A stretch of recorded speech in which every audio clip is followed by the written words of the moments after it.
Welcome everybody to the Lone Wolf Show on Witchcraft TV, but online, but also streaming worldwide on Roku television. And we got a few special guests backstage. Brand new podcast coming out on the streams in the general pagan and witchy world.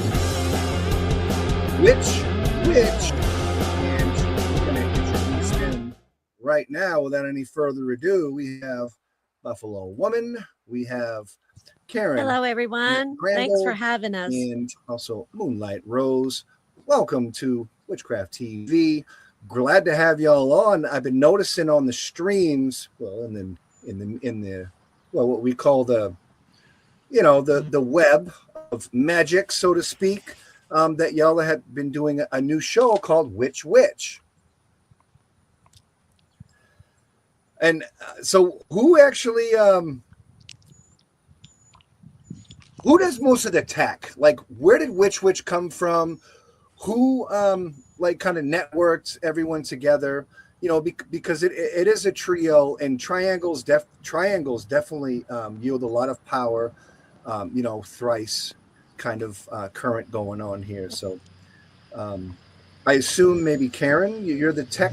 Yeah. I've as we were talking about earlier, I've had an app, the Divine Feminine app, for over a decade, and I have a YouTube channel. The YouTube channel, has like over 1,200. It's all right. It has like over 1,200 subscribers on it. I don't know if y'all can hear me, but I can't hear anything. Hold on, Buffalo Woman. We definitely hear you. Yeah. But Karen, yeah, please continue. I love to hear the story. And so the YouTube channel is mainly just me talking like little informational things on how to do things on the app, which is pretty simple. It's just about finding circles and events and resources. And we also did this thing called the Ninth Wave collaboration, where there's about 45 women or organizations that are now involved in that. And it's just us supporting each other. And we have like a monthly meeting, and we always take something from there and do like an edit and clip that. But that's about it. So I have this YouTube channel that has some traction on it, and we'll save the details. But it just came to me to do something that there's so many different. Well, should we go back and should I? Where should we go from here? Tell us. I mean, what's the name of the YouTube channel? I can't hear y'all, by the way.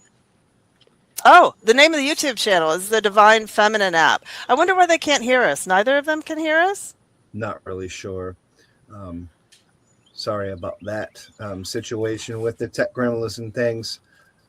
I can hear you fine, Karen. Yeah, no, I can hear you too. That's odd.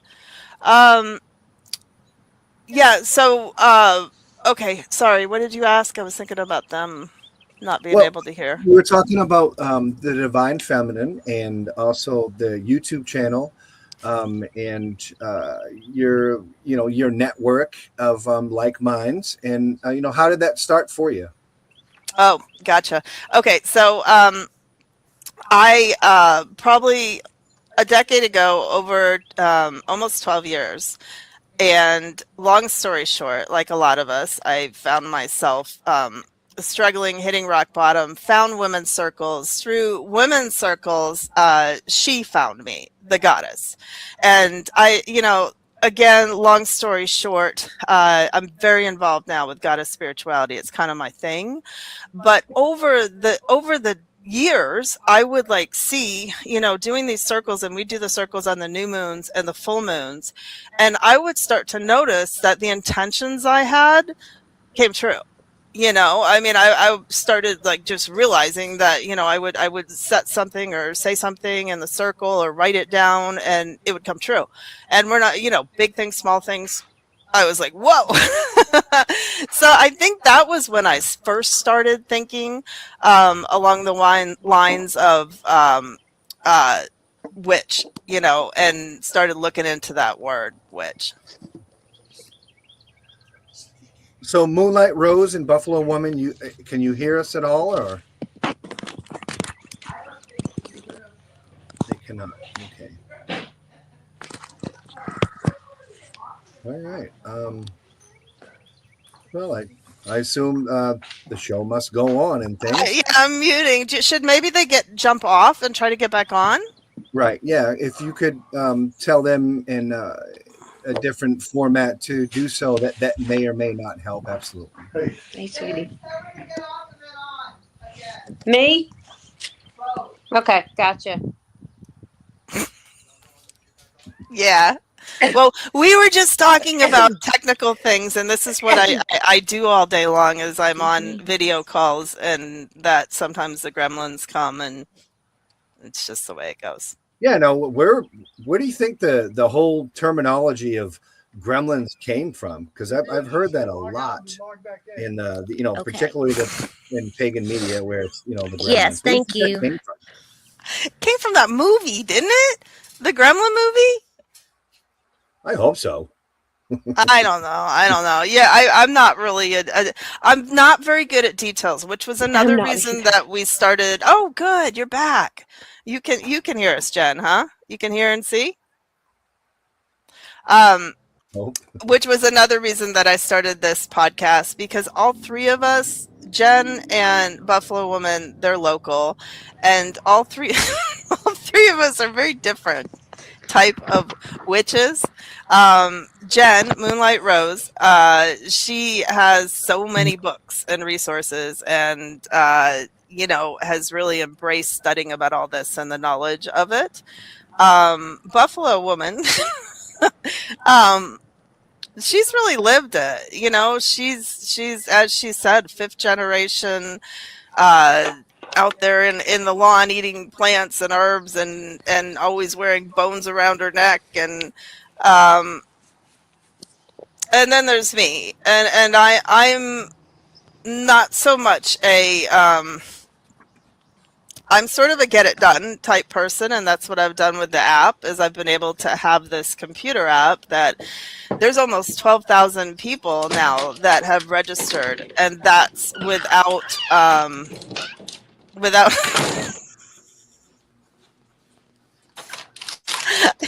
Harold, I'm gonna have a hard time not laughing. You gonna turn off the video until we get Cynthia up and going?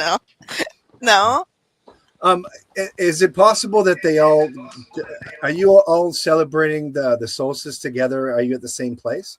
We are at the same place. We were all going to do this in the same room, but we were going to oh yes, good point. Why don't you all come in here and we get behind my computer? Okay. And we'll squeeze in. Get comfy and squeeze in. That would be a lot better, because if not, I'm just going to sit here and giggle. Hold on. I think that's what's going on, Karen, is that we have, you're a dominating type of connection, I think, that's going on. So there we have it. Witch in the building right here on Witchcraft TV. Really cool. So now we just have to unmute that mic and we're good to go.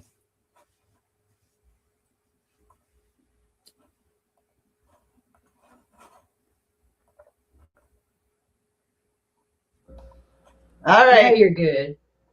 There we are. Awesome. We're here. Hi. Cool. And then we're gone. And now we're back. Well, I think that every voice is important in contemporary witchcraft, and it's kind of the perfect opportunity to say that every voice of the craft should be heard, regardless of what tradition or what time period or what slant, because I'm not sure that there's any right or wrong way to practice the craft.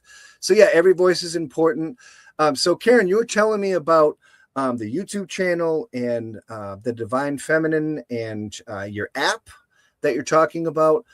Now, is this particular app something that you've created yourself as a programmer?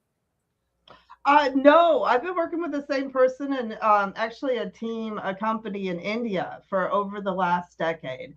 So he's instrumental. I never could have done it on my own. And I see, you know, what we've been able to do. But it basically, you know, it's as I said, almost 12,000 people registered, and we've had 3 a day come to it. And circles, events, resources, there's about another 9,000. So, and I was going to, and I just didn't, I'm going to be really honest with you. I didn't realize we were going to be live today. I thought this was just going to be hopping on and meeting you, which is cool. Very cool. We're obviously a little unprepared, so sorry about that. But I was going to get, you know, I have so many witches and organizations, Phyllis Currat, you know, gosh, I'm sitting here looking, I've got podcasts, I've got books, and that's another thing that just the word witch, like examining the word, what does it mean? And, you know, especially right now, as we see like it coming so much into popular culture, and my daughters, you know, they will like tell me movies they've seen or something like that, and I kind of cringe at it. So it's just really an examination of, you know, how, you know, what qualifies you to call yourself a witch? What are the different types of witches? How do we all fit in? And I was thinking about that. The divine feminine, you know, there's so many witches in my app, but obviously not everybody who is into the divine feminine is a witch. The divine feminine's in every religion. And then the next thought I had, maybe this was when my candle sparked this morning, was that maybe there are witches in every religion.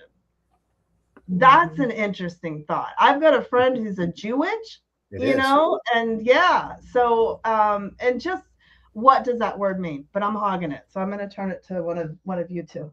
Now, my ancestral tie to the craft was a Christian witch and healer and all that. She just, you know, invoked the Trinity when she was casting spells instead of Hecate or Lilith, you know. But it's the same, it comes from the same place of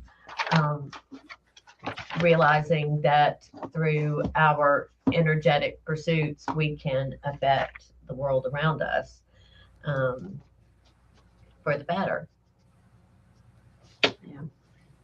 I was thinking about that word, transmugation. Is that because I grew up Catholic, and I was thinking about that Catholicism, and I was trying to tell my partner this, that when you take the host, like when you have communion, they actually, it's a tenet of Catholicism that it turns into the blood and body of Jesus Christ. So, you know, I mean, how's that for witchcraft? It's blood magic. Yes. It is blood magic. Yeah. So I was just like, dang. I grew up Christian, didn't fit in because I would see spirits, I would feel spirits, see them, and there was something about me different. And I also seen UFOs. I've seen it all. But I know when I was in the Bible Belt church here, I didn't feel comfortable. I didn't feel like I was part of it. And back in 2000, I left.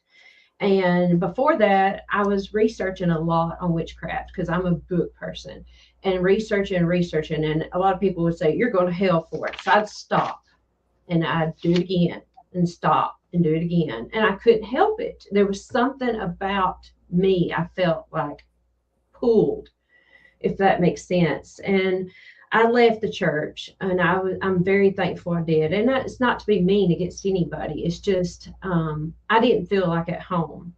And being in the witchcraft, traditional witchcraft folk, I really felt at home.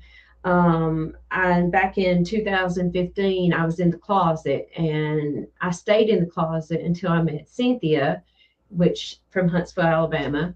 And when I met her, I come out of the closet, and I lost family because of it. I lost friends because of it. But you find out in the end who your real friends and family are. And I want to thank these ladies right here because I couldn't do it without them. And I thank you, Harold, too, because this means a lot to me because and to them because we want to pass the word that witches are not evil. Yes, you can be evil if you want to, but in all, we're not. We're just another group of people that love the nature, that love the research, the occult, we like to the mysteries. We want to dig in. We want to know the history, the science behind everything. And I feel that's just my path and I'm sticking to it. I grew up in the church too, Baptist church, Methodist. in Alabama, and Catholic. So we got it all. Every word of the Bible is true, and was taken to church on a regular basis. And I was 12 years old, and the preacher was preaching on John 3:16. And when he read that I'm the way, the truth, and the life, something clicked in me and was like, I know what he means. He means I am too. It's that light is in me. And I just will never forget how I felt right then. And I wanted to stand up and tell everybody, interrupt the preacher and be like, wait, teacher, you're doing it wrong. And then I thought, no, I can't do that. And then I looked around and I was like, there is nobody here that I can talk to about any of these ideas. And then I felt really sorry for everybody. And then, Harold, I started praying. God, please take this awareness away from me so I can sit here and pray in ignorance, and because I'm going to have to do all this on my own now. It was terrifying. But that was my awakening, and I haven't stopped since. I have this belief because, finding myself, having this app, meeting all these people, getting to know, witchcraft and all that stuff. And I thought that I was looking so hard for so long and thinking that I would just find the right people, the right whatever, and it'd click. And then I realized that it's messy. That it's messy. I mean, we were talking a little bit before about like drama in the pagan world, because this isn't what we didn't grow up honoring solstice, and we didn't grow up, or most of us. I do have a few friends who are lucky enough to do that, but the majority of us didn't grow up in an earth-centric spirituality. We, grew up with chocolate and Easter bunnies, So we're all learning our way. We're all just kind of figuring out the best things. And sometimes people get stuck on, you're doing it wrong, or you need to be doing it this way, or, but it's what works for you. I was thinking about that too. When I was thinking about the word witchcraft, I was like, witchcraft is, and that's funny because you said that. I said, witchcraft is really, to me, the realization that divinity is inside me. That's what witchcraft is. And that if you learn to master your mind, you can master the world. And it's not, and let me make that, it's not master the world, master your world. There's a difference, a big difference. Absolutely. Yeah. If there's one sentence that could express what we do, you're right, Karen. That's it. Yep. And it's the time is now. I mean, we are living through, where witchcraft is becoming, out of the broom closet. Mm-hmm. And you see it everywhere. You see it with, Abraham Hicks, Alan Watts. All those people are about the power of your mind. I even know people from the Golden Dawn that has came to me, and I'm like, wow, I didn't know it was a bigger world than what it was. And the mysteries and the high magic that they do and stuff, it was just there's so many openings that people are actually starting to come out that you didn't realize. And the second part of it, and Harold, we're like, did you want to say something? No, I actually enjoy it when guests do the most of the talking, because it's not about me or at all. It's about Witch podcast and the women that make that trio. Awesome. Yeah, the second part to me, the witch, when I think about the definition of witch, is learning how to harness or not harness, work with the natural rhythms in the world.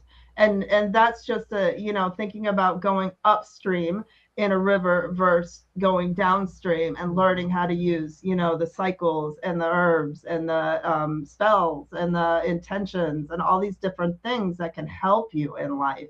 And, I'm curious too, Harold, and I know you said you like us to talk about it, but we were talking before the show, because I know a lot of these people that I've only been doing this 12 years. But I mean, I know people who have been doing witchcraft. We were talking about Z Budapest and Karen Tate and people that I know that have been doing this decades. So I'm just curious, like, how has it changed? How has it changed? I feel, well, it's kind of, I'm Aries, so I'll think of something rather quickly. I think that it's changed mostly that in the early days, contemporary witchcraft was very unorganized. It's always been an unorganized religion. It's something that, and the mere fact that it's a religion at all is negotiable between who you're talking to. And I think that's the fruit of the craft itself. It's not anymore. I think the fruit of the craft itself is that it is negotiable, and there is no right or wrong way to practice your individual spirituality. I feel like there's been implemented a lot of churches with contemporary witchcraft, I think, because of, government protections that you can get and things like that. And in the old days, they didn't really have that. It was a lot more the church is irrelevant. And nowadays, contemporary witches and practitioners want the same protections as other mainstream religions. So I think that has changed a lot. I also feel like in the early days of, particularly some of the teachings that are coming through, she had mentioned the Golden Dawn and things. I feel like a lot of the current from the Golden Dawn has found its way to contemporary witchcraft. There's whole traditions that are utilizing the LBRP spun in their own way and things. And we also have cousins, which are the OTO. I think everything is in a perpetual state of motion. So I think everything is constantly going to change. I think that the older ways of doing things perhaps separates traditional witchcraft from perhaps eclectic witchcraft. And I think we're stepping into an age where nowadays the majority of the percentage of the population into the craft are more eclectic and not necessarily in a particular tradition, which I think is good because, well, new traditions are born. But yeah, I don't know if that answers your questions. I'm kind of all over the place. No, that's good. That's perfect. Yeah, and I because I remember like Karen Tate, I was having and before we came, we're pretty good friends now. And before we became good friends, she found the app and she was like, I had no idea that Goddess Spirituality was still alive and kicking. And that's what I do see. Like she's in California, and on my app, California and New York are, the East Coast are kind of the two busiest places. But at the same time, it seems like those big public rituals have died down. Like they don't have I don't know. It just doesn't seem. I mean, are you like I know Starhawk still I don't know. Does it seem like there's as many like public, and maybe it's COVID, maybe it's just a timing or. When you mentioned Starhawk, there's a few different names of Starhawk. You have Starhawk, I think, in New York City that does the Witch Fest, and then you have the original Starhawk that wrote that fantastic. Yeah, that was the one I was talking about. I know her work more. Yeah. As far as public rituals and things, I think it's all about I think it's all about, and this is something I think it still rings true today, is that the craft still and always will be a seeker's tradition. You're not going to find clergy members with preaching on a street corner. You're not going to find proselytation. You know, it's a seeker's path. And the craft is not for everyone either. It's one of those things where you just got to get out there and network and things and be really, really hungry. So it's, you know, it's very, very easy to find a patriarchy religion. But as far as following in the footsteps of the mother and the matriarch, you're going to have to, you know, be a seeker. And even our trained adepts and, you know, initiates are still seekers. And they'll always say that in things. So I think, you know, the seeker's path is definitely networking and things. And I think, you know, that's about it. You know, that's funny though, because I do a lot of talking right now about forming goddess community, and I don't even really know. Well, I do know what that means. I don't know how to do that because I know we can't go back to, you know, temples of Ephesus or whatever, you know, over Greek, you know, it's not going to happen. But I do know, and I do see that, first of all, we need community. We need to come together and get an altered state of consciousness, and not just by drugs, alcohol, you know, other unhealthy ways, but by meditation, by singing, by chanting, by drumming. And, you know, so I have friends like Annie Finch, who's, she's calls herself a poetress witch. And oh my gosh, she's awesome.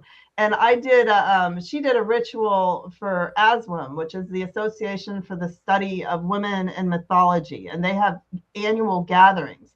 And I went to that ritual and it was just so much fucking fun. Oh, can we cuss on here? I haven't had any issues with the FCC, so why fucking yeah, I mean, it was just, you know, she had us divided like into like the maiden on one side and the crone on the other, and we were like, you know, and then there was some raucous like regret. I mean, it was just so much fun. And then we did this ritual where she had, you know, women, and we had then we went through their legs and like did an intent, and it was just and there was some oracle cards involved, and she was like zero planning, you know. She was like, all I had to do was get together 6 to 8 women who were, you know, and we put something together and we thought it out, and it was amazing. And you, like, you know, the things that we do in circle, all 3 of us, I mean, we you know, we're in circle all the time. And the way that you're in circle, where you come together and you meditate and you sing and you drum, and then you have a period where you get to talk, you know, and you get to talk uninterrupted, which I may be interrupting people, so I'll shut up after this. You know, that is, to me, it's such a huge contrast from anything out there, other religions. Now, where does that fit in, you know, where does that fit with pagans? Where does that fit with witches? That's a question that interests me a lot. And that's something that, you know, I'd love to explore on our podcast and talk about more. Yes. Our next schedule one is about we're going to talk about public and private rituals and what that looks like for us, and our experiences with public ritual and how we've seen it grow and change over the years. I think I feel like the differences between public and private writ or sabbats or isbats are important. But I have noticed that a lot of, I mean, even the traditional Wiccan covens around the United States, they have public gatherings, but they'll also have private ones too. You know, and I think technology has really created a great tool for a lot of seekers in the craft, because a lot of the bigger covens and organizations within the country what they'll do is they'll have a website, and they'll have courses and things, and they'll have teachings, and they'll have classes, and they'll have, videos and things. And but in opinion, what I feel like is going on is they're actually observing who the smart ones are, or who the ones with a lot of potential, because ultimately they want to bring them into their fold. And I think that's what's really going on with technology and things. With that, and there's a lot of organizations and groups and covens and things that utilize the craft for financial gain, which may or may not be okay. Well, everything's okay, but not in excess.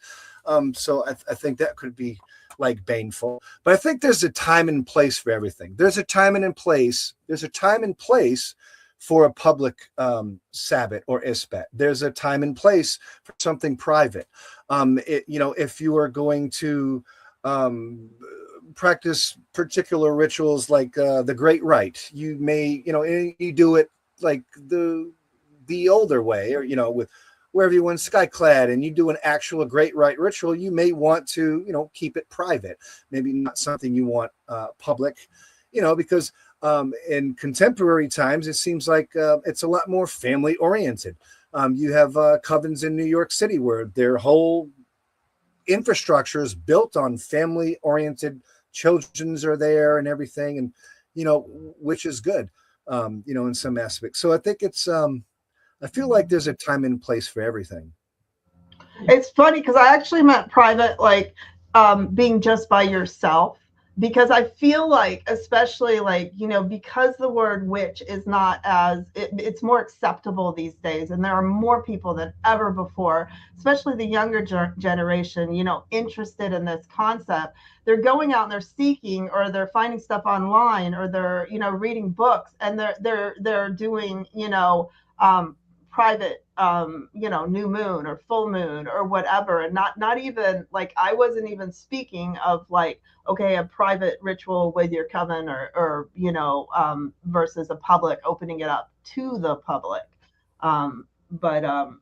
Yeah, definitely just not something I had thought about, but obviously a huge thing, because I've been at a lot of like rituals. Some of them work, some of them don't. Yeah. And what makes it work versus what makes it not work. And a lot of that is internal with you. Mm-hmm. What do you think, Harold? What I think, I feel like, I think what works for you is very important. I feel like when it comes to different ways to navigate through your practice, depends a lot on what works for you. I feel like the best teacher that you can find in the craft is going to unlock your spirituality and not the spirituality of the teacher. I feel like that's very important for any teacher, because you may have unlocked potential that the teacher doesn't have. I feel like sometimes, and there's different variations of that too. That works both ways. There's, What about you, Cynthia? What do you think? Well, my only complaint really for the public rituals I've been to, and they've been at festivals, so they weren't like open to everyone, but everyone there, was that the organizers and the people doing the meat of the ceremony were performing things as though they were doing a ritual with only 3 or 4 people. So, and at these rituals, there were, dozens, if not about 100 people. So only the few participants that were doing the actual ritual could tell what the heck they were doing, because it's like when you have a big ritual, the movements need to be big, so that everybody feels like they're participating and not just watching, peering through the keyhole at someone else doing a ritual in the middle of the circle. Yes. I totally agree, because Huntsville's actually starting to get pagan stuff, but like she said, it's the last one I went to, my heart was into it. I wanted to feel, but being I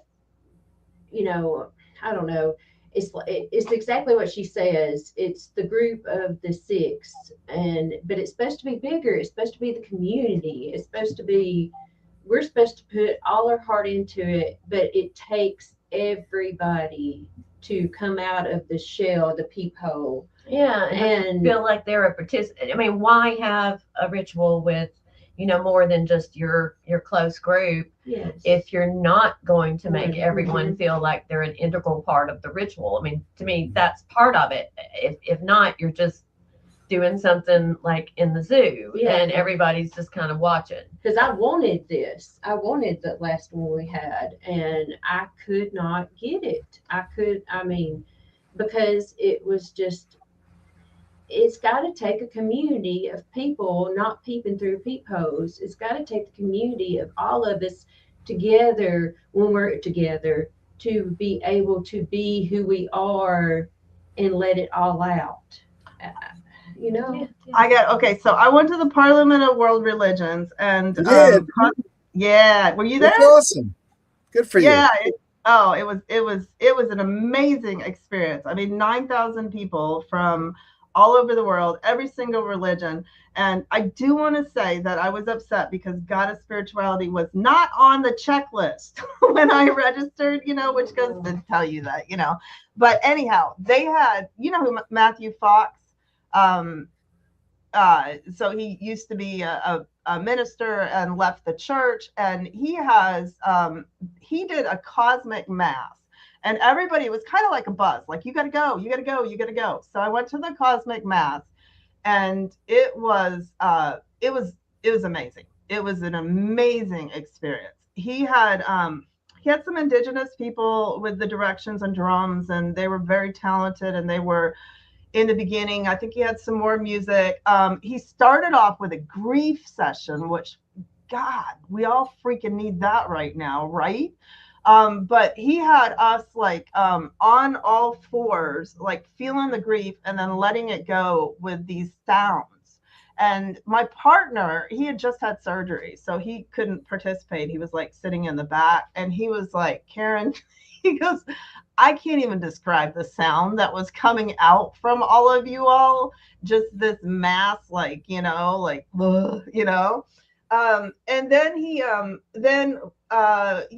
there was various things, and it was very interactive. It was like, talking to the person next to you.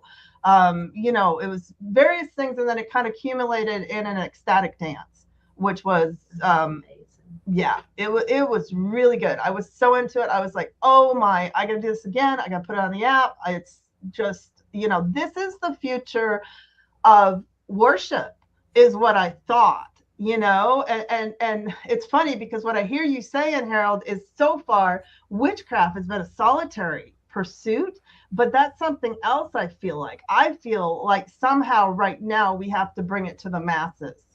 And, I just feel like it's what the world needs. Normalize it.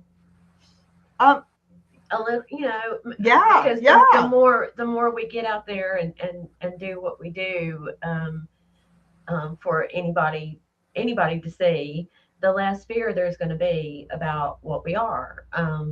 So I take every opportunity when I meet a Christian or with my Christian friends to identify with them on levels that they can embrace, that are pivotal to what I do. So many Christians are like all on board with healing, with natural medicine, with manifestation, with setting your vibrations to getting back what you put out. And I'm seeing over the last, 15 years, 20 years, maybe, that's a lot different than it was when I was a child. Hell yeah. And manifestation now is mainstream, so yeah, I'm not afraid to call myself a witch in public. We need to open our eyes, all eyes. There's more to this life. There's more to this death. There's more. And it's not a sin or bad to know extra stuff. I feel like you need to learn, you need to crave. It's being a witch, you crave this stuff, you crave want to know, and it's amazing to me. I love it. I love to learn new stuff. Yeah, you know, oh, sorry. Go ahead. What I was going to say is like almost 12,000 people in my app. Most of them are people who are into this, the divine feminine. You know, they hold, they have podcasts, or they've written a book, or they have courses or retreats or whatever. And I'm going to tell you what has blown me away is the fact that most of them don't have regular community. Most of them don't do, you know, what after this podcast, my backyard right now is set up for a solstice. It's just 3 of us. You know, maybe my partner's going to do a little drumming and hang out, and we're just going to make it short and sweet. And, you know, but I mean, how many people have that, you know? The community. This Something is our easy. community. Something easy where it's not, you know, months of planning and money and costumes and, Yes. you know, and all that's awesome. All that's great. But I think a lot of the people right now don't have the energy for that. You know? So our community is going to come together tonight or today. And, you know, it's going to, I wish there was more like us, but, you know, it's going to be amazing, I believe. I don't. No, I'm kidding. Okay. No, I'm kidding. I'm sitting here saying we got to bring it to the masses. And I'm like, I'm just fine with the 3 of us. I am too, really. It's going to be great. Well, I think that's part of witchcraft, I'm going to say, or maybe the divine feminine is it's full of opposites. And sometimes I like the crowd, sometimes I don't. So. Same. Yeah. It would just be nice, though, to people to open their eyes a little bit more when they see a witch and not be so closed-minded, because it hurts. It really does. It's funny because I actually, the more I've been doing this and the more I hang out with like people into this, the less I somewhat tend to forget that this is not normal. And I've gotten to this point where I just like kind of go with it, but then I'm brought back. Like I have my daughter. I have a daughter who's 14, and she had a friend that we went. I've got some land on Tennessee North Carolina border, and we went for the weekend for a May Day celebration. And that girl was going to come, but she's newly Christian, and she was like, you know, I had brought out an oracle deck at a sleepover, and she was all up in arms about that. She was like, you know, you know, and so she decided not to come because we were going to be witching in the woods With demons. with demons. That's what she put in the chat. She said, yeah, she invited me, but I decided not to go because they're hanging out with demons in the woods. Astaroth was out there and stuff, you know. So I forget. I mean, because to me, that's just fucking stupid. An oracle deck is, again, it's telling you what you already know inside. It's helping you reach that divinity within yourself. Just do it. Well, and so much of this stuff you can point back to politics and control. Yes. Well, that's what all the restrictive religions can be traced back to, is trying to control other people. And it does, you know, I know it's a naive thing to say, but it does shock me every day that as human beings, we are still allowing the Christian church, and not you know, the Christian beliefs, but the church. The churches. The building. to limit us, and not question in a greater number, why are they wanting to control us so bad? Why can't I? Yeah. Why can't I read that book? Why can't I read the Gnostic Gospels? Yes. Why? You know, it amazes me that we're in this year, in this time period, and more Christians are not gobbling up the Nag Hammadi text. I try not to think about it because it makes me upset. But you know, Well, I haven't thought about that too, because I think, like, Christianity, not everybody is going to want to be a minister, a preacher, or go to seminary. So that's where I think witchcraft is today, is not everybody is going to want to study this intently and understand all of it, but pretty much everybody can benefit from it. Yes.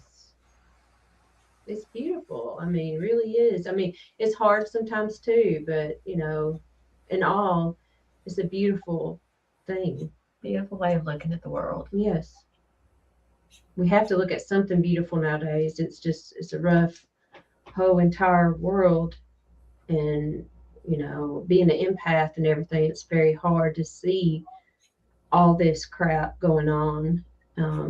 So coming to witchcraft for the healing to help myself has been very beneficial.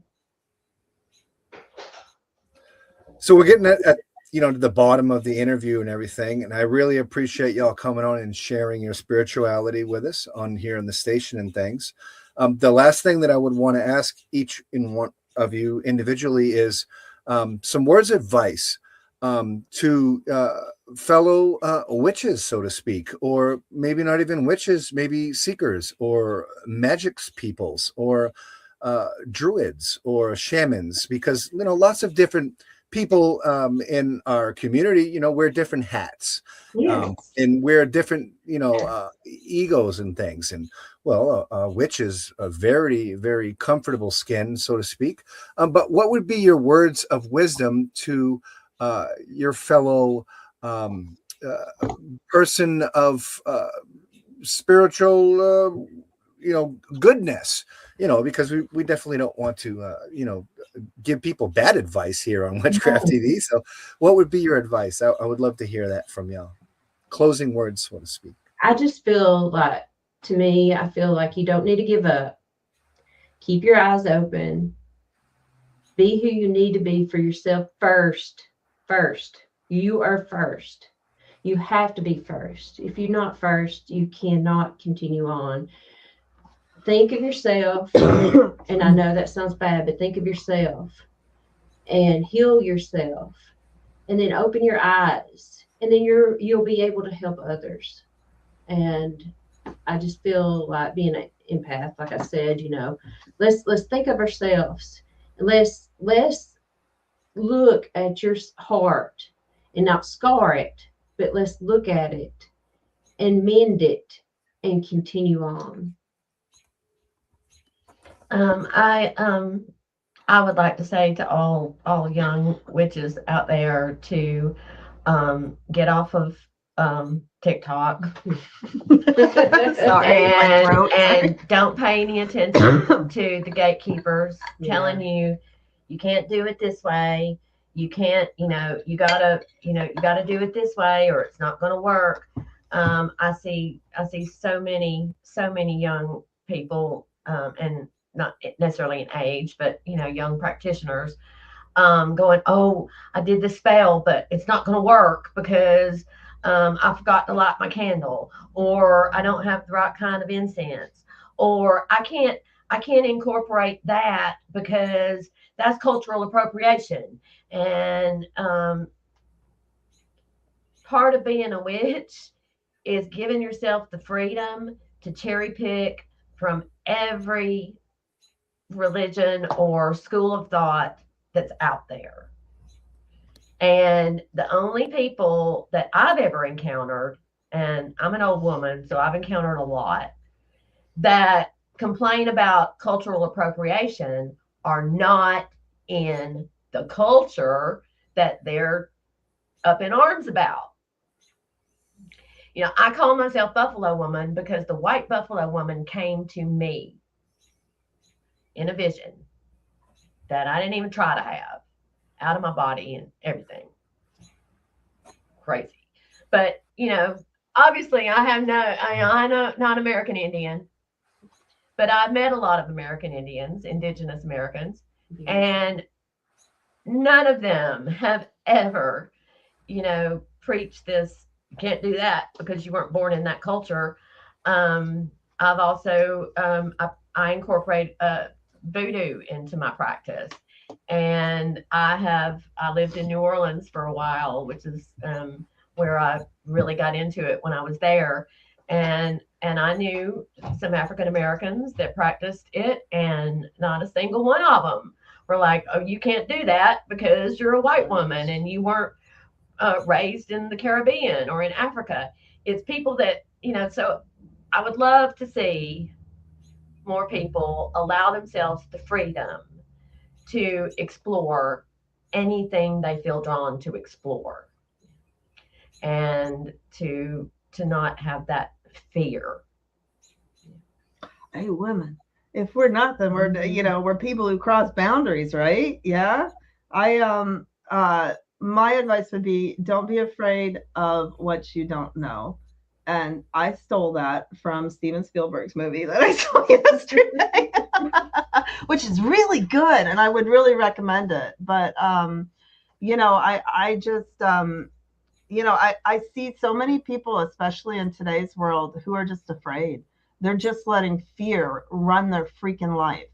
And they're afraid of trying something new. They're afraid of getting out there and meeting people and talking to people and seeing different perspectives and learning about things. And I'm not going to lie, all of those things have bit me in the ass in my lifetime. So, but I think of it a lot like I do my kids when I see them sitting in their freaking bed with their cell phones. You want that to be your life?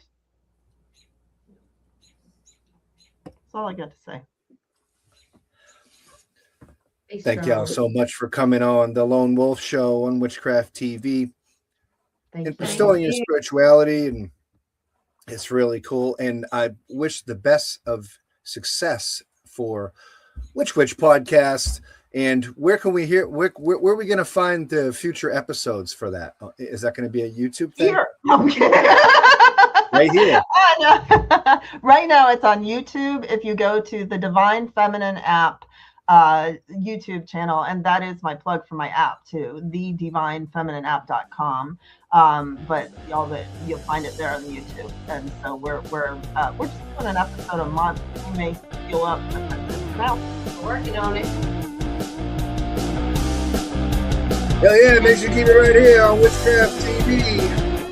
Fair representation for all witchcraft paths. Doesn't matter which kind of path.